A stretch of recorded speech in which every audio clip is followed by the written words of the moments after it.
রমজানের শেষ বিকেল, পুরো গ্রামে কেন্দ্রে।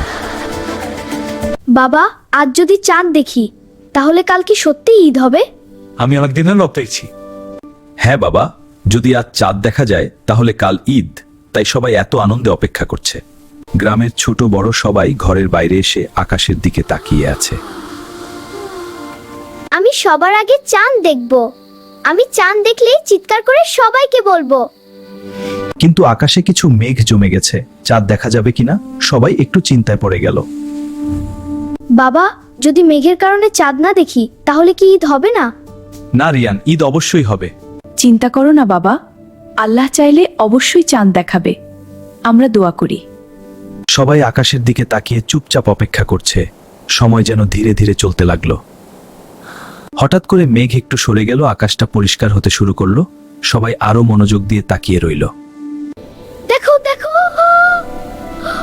ছোট্ট চাঁদ দেখা যাচ্ছে, আমি দেখেছি। আল্লাহু আকবার! ঈদের চাঁদ দেখা গেছে। কাল ঈদ, কাল আমি নতুন জামা পরবো, অনেক মজা করব।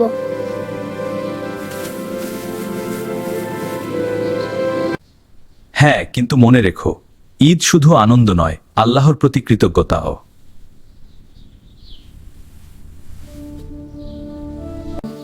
চলো আমরা সবাই মিলে আল্লাহর কাছে শুকরিয়া আদায় করি, তিনি আমাদের এই সুন্দর দিন দিয়েছেন। মসজিদ থেকে তাকবীরের ধ্বনি ভেসে আসতে লাগলো। পুরো গ্রাম আনন্দে মুখর হয়ে উঠল।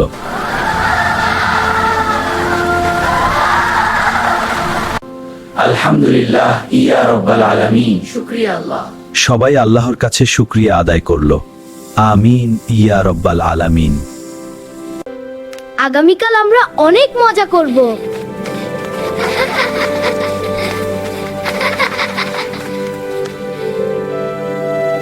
চাঁদের আলোয় রাতটা আরো সুন্দর হয়ে উঠল। ঈদের আনন্দ আল্লাহর রহমতের এক সুন্দর উপহার।